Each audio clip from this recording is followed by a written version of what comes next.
ground every heavy burden. Now I can soar up above the clouds, fling to the ground every heavy burden. Now I can soar up above the clouds.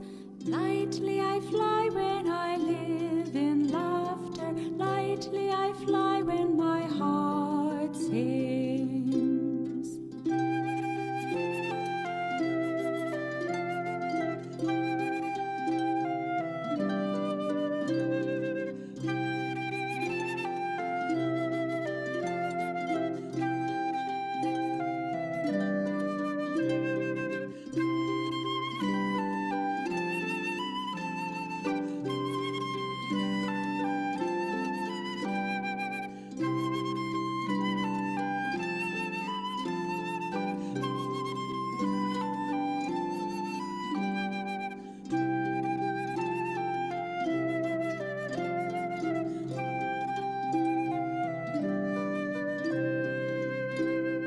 Lightly I fly when I live in laughter. Lightly I fly when my heart sings. Lightly I fly when I live in laughter. Lightly I fly when my heart sings. Fling to the ground every heavy burden. Now I can soar up above the clouds. Fling to the ground every heavy burden. Now I can soar up above the clouds. Lightly I fly when I live in laughter. Lightly I fly when my heart sings.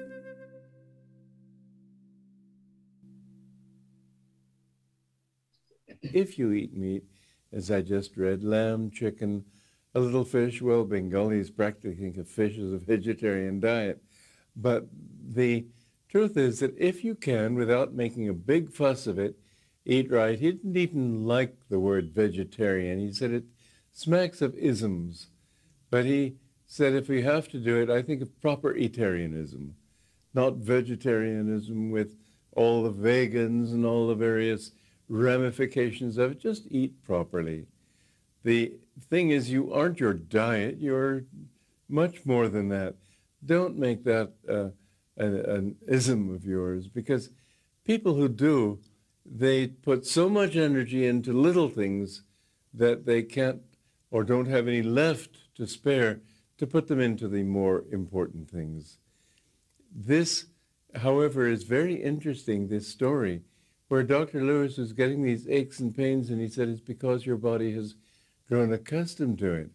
So you have also to think in terms of custom and habit and what your body cells have been used to. Fortunately, when I came to him, I was only 22, and I made quite a switch. I read the autobiography of a yogi. Immediately I gave up gave up meat. That same day, some friends of my parents invited me to lunch. They served chicken a la king. Well, I didn't want to insult them by refusing their lunch, but I put the chicken aside and ate it that way. But I made a complete turnaround. But fortunately, I was young enough that it didn't affect me. Nonetheless, he said, if you want to purify yourself, purify your heart. That's more important than having a pure body.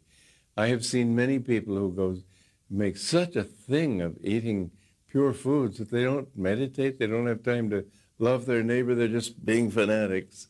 One time, one of these people visited our community at Ananda village, and she was a fanatic, sort of, and so, sort of jokingly to impress her, I told her about the breakfasts that I have. I used to make a fruit shake with nuts and different kinds of fruits and so on. And sure enough, she said, that's why you're sick all the time, which I wasn't at all. You can't get around these people. They've always got some axe to grind. Don't fall into that trap. It's much better to eat meat and love God than not to eat meat and forget about everything else. Good morning again, everyone. Today's topic is a really wonderful one. it's a long topic. I mean, it's extensive, but I'll cover as much as I can today. It's Yogananda's teachings on spiritual qualities of foods, diets, and fasting. And I'll start with the reading from The New Path by Swami Kriyananda, very brief about the grape cure. Norman, one of the monks, had talked me into joining him in what is known to health faddists as the grape cure, a diet of only grapes and grape juice. A few weeks of this cure would, Norman assured me, purify my body and help me to make rapid progress in the spiritual life. Master saw us that Monday morning. Devotion is the greatest purifier, he remarked smilingly. Is it your wish then, sir, that we break this fast? I asked him. Well, I don't want to break your will now that you have said it in this way, but your time would be better spent in working to develop devotion. A pure heart is the way to God, not a pure stomach.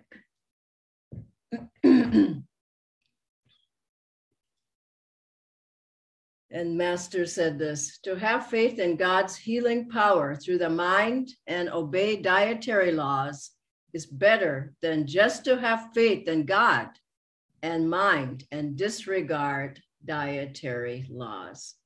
So you can see, Master taught that we need to put our energy into God, into God consciousness, into meditation, into our spiritual life. But having said that, he also had many diets that he recommended to people. He had fasts that he recommended to people. He had a daily diet foods that he recommended to people. And I would like to go over those with you today.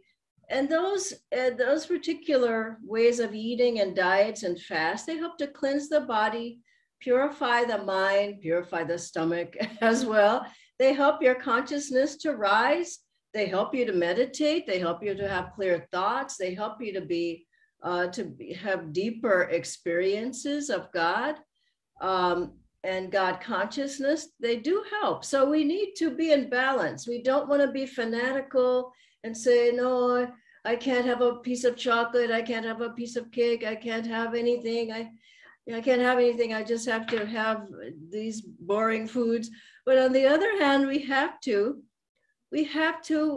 watch what we eat. I know some people, just be careful, be observant, be conscious of your diet, not to just take in anything. Just like our mental diet, we don't take in anything, any music, any books, any news. We watch our environment, who we're around, the thoughts of people, our own thoughts. All of these things are important. And so, yes, what we take into our body is also important, but we don't want to be fanatical. So Master called it, our Swami Sri Tesvarji, I believe, called it proper eatarianism.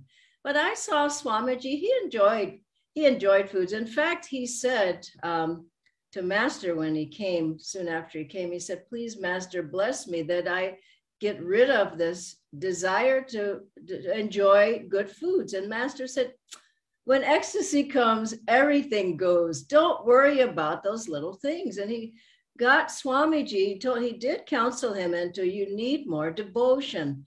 But I saw Swamiji, he was balanced. I think he was balanced in his eating habits. He had good foods, but he didn't, he had some sweets. Near the end of his life, he had diabetes, so he couldn't have a lot of sweets. But I hope I have time to tell you this story about Preeti Azar in the questions and answers. Please remind me, Nitendra, I can't tell it now, but he would enjoy having a piece of cake or a little taste. And I think he was also showing us, training us that yes, have a little, but don't go overboard. I think the problem is people are overboard.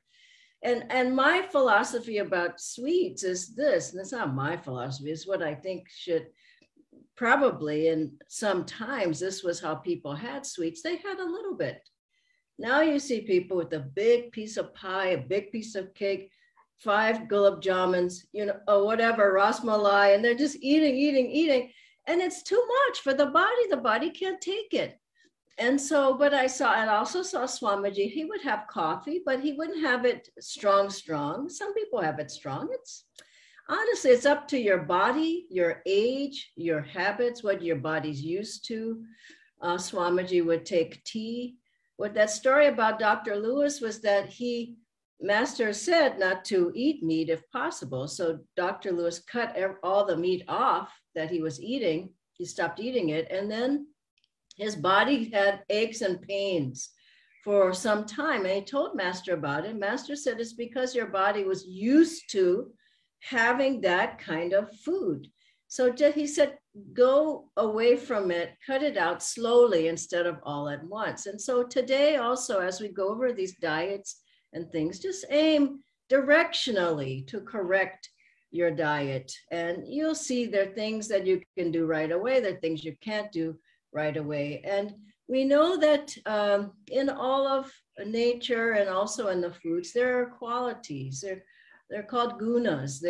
They are the elevating, the activating, and the lowering, or the tamasic level. And so we call them the sattvic, the rajasic, and tamasic. And the foods fit into those categories. And foods that are sattvic are they're like nuts, fruits, raw vegetables, raw fruits. And, we'll go into cooking them in a moment. But basically, fruits and vegetables and nuts and seeds are very sattvic, very elevating. Think of a bowl of fruit, of cherries or berries or apples or whatever. It's just very uplifting in your consciousness, and they're light and they don't weigh the body down. And so, in the sattvic foods, if you eat them, they lead to higher consciousness, higher thoughts, elevated thoughts.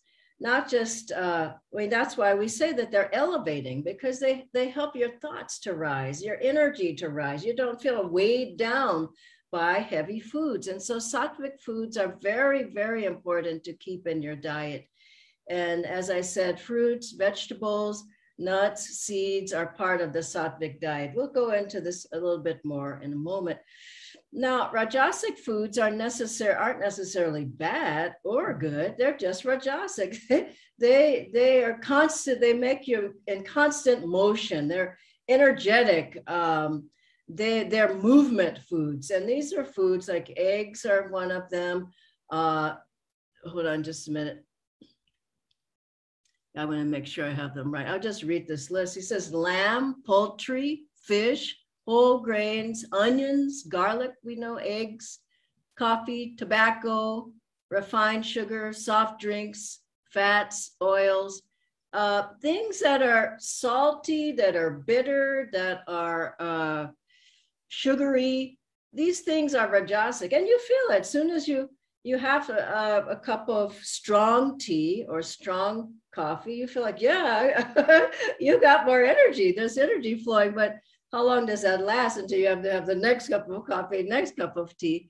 So think about rajasic. I mean, we're living in the cities, most of us. And if you didn't have any of these kinds of foods, you probably wouldn't be able to live well in the rajasic cities that we live in. And so be aware. If you're living up in the Himalayas in a cave, you probably don't need these. But if you're living in Delhi and Gurgaon and around like this, Calcutta and different places, you probably would need them. But rajasic foods they are rajasic, and they pull you out. And I notice when I'm on a fast and I'm not taking those foods, I'm just much more calm, much more centered, much more peaceful. And when I'm taking those, I'm much more, rajasic. That's the word for it. Now, tamasic foods are to be avoided. Now, read this list here. Overcooked foods, alcoholic beverages, their energy just drops down. And I know Swamiji told someone who said socially they needed to drink. He said to them not to identify with that, and that drinking alcohol is tamasic. He says tamasic. You have to know that. It lowers your vibration. It lowers your energy. It lowers your magnetism. And you see people, they've been drinking. They don't even know, they don't even know where they are, what they're doing. And that's tamasic. They have no control over themselves. And so I had this idea in my mind, if you're in these social situations, you feel like you have to have something to drink, well, put something else in the glass. Don't have people demand you that you have to drink, but drink something else. Because over and over, if you keep drinking, you may become addicted to it. It certainly is not good for your body. It's not good for your organs. Anyway, take it out of your diet as soon as possible if it's in the diet. Other things that are tamasic: moldy cheeses, deep fried foods. Now, you know, the samosas, pakoras, we all like them, but just have less. The thing is, don't say, no, I can't have it. Just have less and less and less. I tell you, when I became a vegetarian years back, I didn't force myself. I just was doing, it was before Ananda. And I started doing yoga postures. It's right just before I started doing the postures. And I just felt so good doing the postures that I just couldn't eat meat anymore. I just, that's when McDonald's hamburgers had started up. And, you know, we were all so happy about McDonald's and then Jack in the Box. And you'd be going to those places having the burger and fries. And then after I started doing yoga, I couldn't have that anymore. I just said, I'm not going to eat that. It just doesn't feel good in my body. And so it took me about a year to get rid of all the meats in my diet. But it stayed because I took the time and I said, this doesn't feel right. I'm not going to have this. This doesn't feel right. I'm not going to have it. So go slowly. The other things that Master said are tamasic, very hot, spicy foods. Hot meaning spicy. Boy, and I sit with people, my friends here, and it's just, my mouth is just on fire. I say, isn't that hot for you? No. Well, because you had it so long, it's not hot, but it does give you a reaction. And so, you know, some people are so fiery themselves, and anything happens, they're upset and just watch what you're putting in your body. Foods that are processed, chemicalized, canned foods, fermented foods, all of these are in the tamasic category. Okay, so I'm going to move on because there's so much to cover and there's not a lot of time. So Natendra, I'm going to ask you to put up the qualities of foods chart of Master, and just let's have a look at these. This is really fun. And just think about how many of these foods you actually eat. So cherries, these are qualities. If you eat these foods, they bring out these qualities in yourself.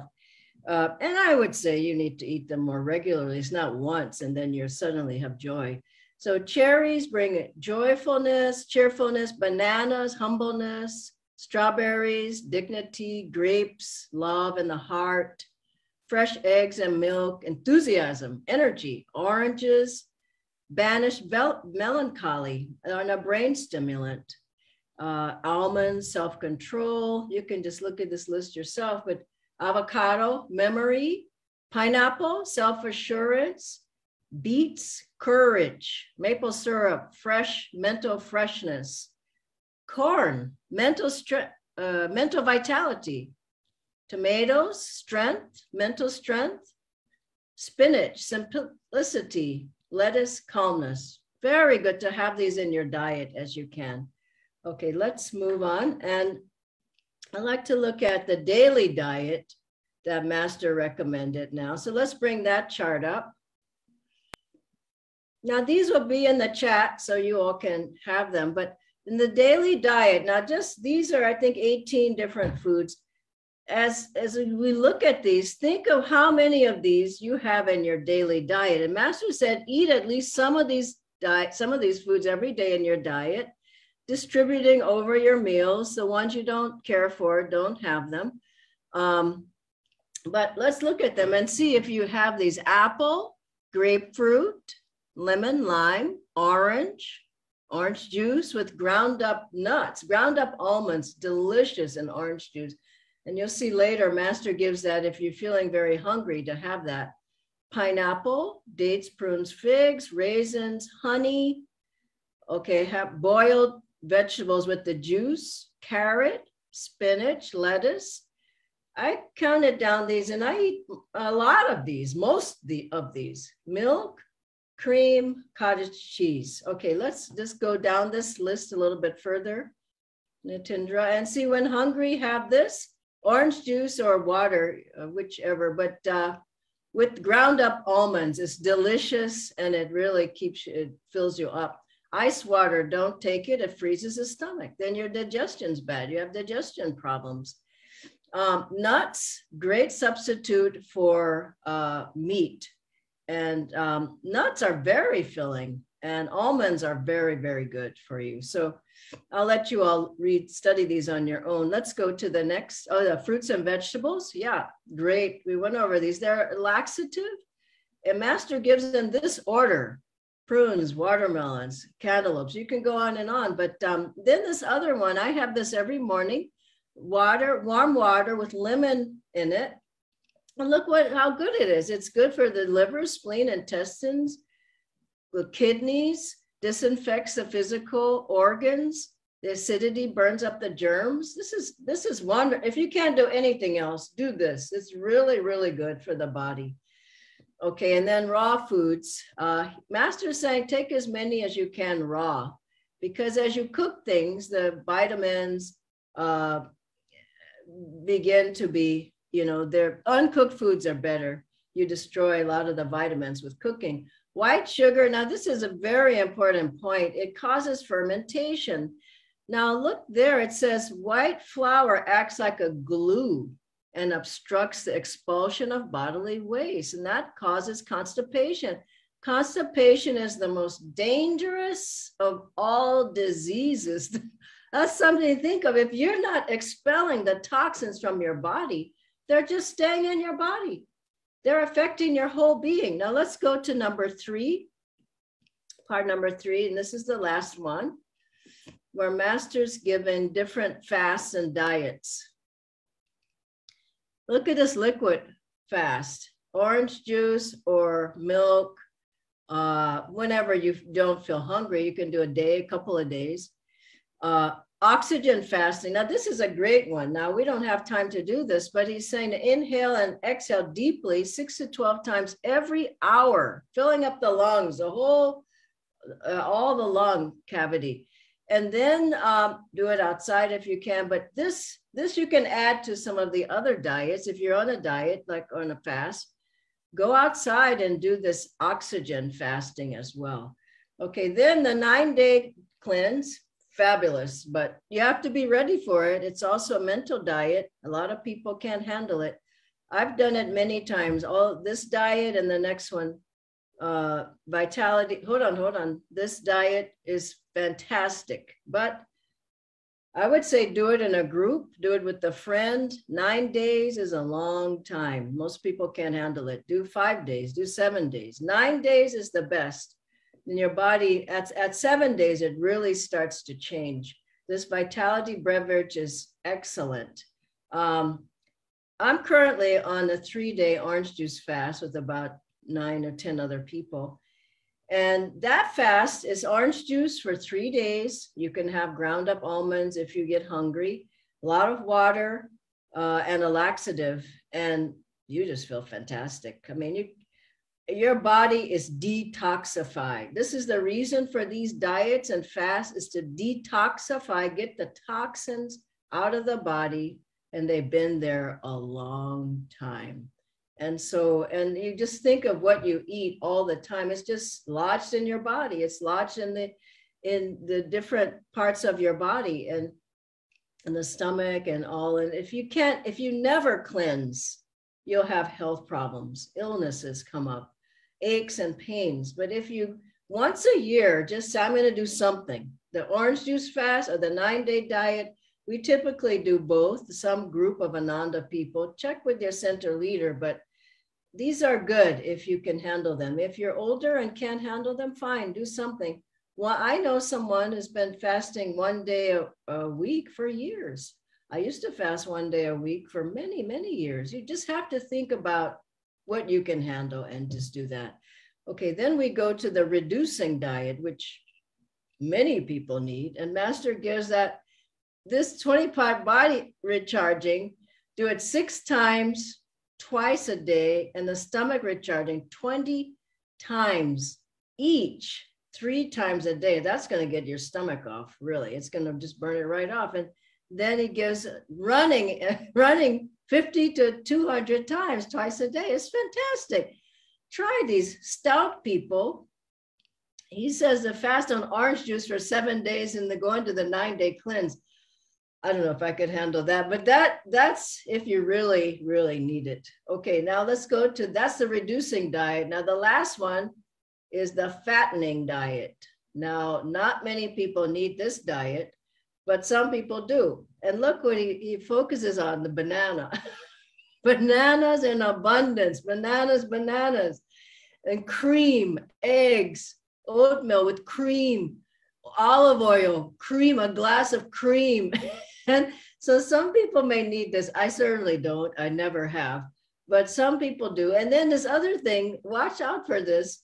He says, have 2 glasses of water with each meal. Now that just shows you, if you're on the heavy side, don't drink with your meals. And you see everybody drink, eat. It's just not healthy. You just blow up. And so he's giving some wonderful tips here, and I hope they're beneficial to you. They'll be in the chat and you can get them and utilize them as you wish. I'd like to end now with the questions and answers. So I'll have Nitendra come on the screen.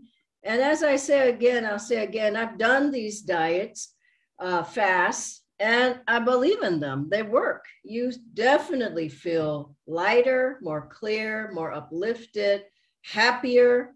And the need for food goes off after about, I didn't have it at all on this 3-day diet, but 3-day fast. But on a 9-day diet, maybe it goes off after the first day, but you just feel completely detached from food and eating. And you wonder, how could I have eaten all that I ate all the time? I just ate too much. And so be aware and be conscious of your diet, and you will feel better, you'll meditate better, and you'll be healthier. That's a big part. Okay, so Nitendra? Thank you, Dhyanaji. Let me just share the questions. Nitendra, you've done this diet, haven't you? The 3-day? The 3-day one I had done once. Yeah. Okay. The first question, Dhyanaji, is my whole family eats some type of meat. So how can I get around not eating it? Yeah, that's a good one. I mean, in an Indian diet, there's so many things you eat. I mean, there's dal every day practically. You can eat beans, you can eat nuts, you can eat avocado, paneer. Paneer is there almost every day, isn't it? I mean, there's so many substitutes here. In America, it's meat and potatoes, basically. And vegetarians have a little bit of a harder time, but here in India, I don't think you have a problem. Thank you, Dhyanaji. We have a live question. Uh-huh. Is there any cleansing diet for diabetic people? That I don't know. I'm not a doctor and I don't want to say anything Master didn't say. So, but I would ask your doctor, but get these off the chat and try some of them, try different ones. But if you're older, if you're ill, I would only do these with your doctor's guidance. I wouldn't just go on the 9-day diet, and it's difficult. But I don't know of anything for diabetes specifically. Thank you, Dhyanaji. The next question is, I feel hungry if I do not have enough protein. So what can I eat that's filling as a vegetarian? Yeah, I feel hungry if I don't have enough protein either. That's why Master gave this ground up nuts and the orange juice if you're feeling hungry. So nuts you can have, Is this a general diet, generally? And a vegetarian diet? Yes, Dhyanji. No, it's avocado. Fill you up in a minute. Avocado is so good for you. It has so many vitamins. You can Google it and see, but it's excellent and it fills you up. Of course, paneer fills you up. Beans fill you up. Hummus is wonderful. That's beans. It fills you up. Garbanzo beans, eaten just cooked and just have them in the fridge and eat those. I mean, really, there's so many things you can eat. Sprouts are delicious and they don't necessarily fill you up, but they're so good for you. Yeah. Thank you, Dhyanji. There are two more questions. Okay. One is, I like some junk food snacks sometimes. So is it bad to eat them from time to time? And how about sugary desserts? I like to have them as well sometimes. Now, this isn't your own question, is it, Nitin?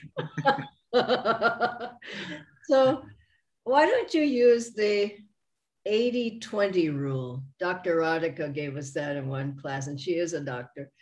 Just 80% eat well. 20% have some other things that maybe aren't so good. And then later it'll be 10% maybe, I don't know, but you have to have joy in your life. And if, you can't have this, you can't have that, you can't do this, you can't do that. And you see the person's face is all drawn down and they don't have any joy. I just said, but eat something that you like. And, like during COVID time, I think a lot of people, I ate things that I normally didn't eat, but now it's kind of hard to get rid of them, but like a piece of chocolate here and there, but just balance it out with attitude. And there has to be a joyful feeling in the heart. If you're like, I gotta eat a carrot, there's no joy there. So be balanced. It's hard for people, but be balanced. You need the fattening diet? What is that? No, Dhyanji. The last question is something that I can clearly relate to. Okay. Which is, what about exercise when you're on a fast? Because sometimes I feel too tired to exercise. Is it vital to exercise when I am on a fast? Yeah, that's a reality, but choose your times wisely. So choose the morning, isn't it so? You have more energy, you're fresh, you're happy, the scale's lower, you feel good. And you can get out in the morning. If you wait till evening time, you probably are kind of tired. The other thing is choose what you do well. So yoga postures, taking a walk, maybe instead of a run, instead of going to the gym and lifting weights and being around those people with, barbells and all that, do something that's more sattvic, isn't it? Jump on a trampoline, small one at that, and walk in the park, that sort of thing. So here again, be conscious of the type of exercise that you do. Does that make sense? Absolutely. Yeah. You don't want to run a marathon on a day you're fasting. That would be silly. Yeah. Those were all the questions we had. Okay. All right. Thank you. God bless you, everybody. Bye-bye.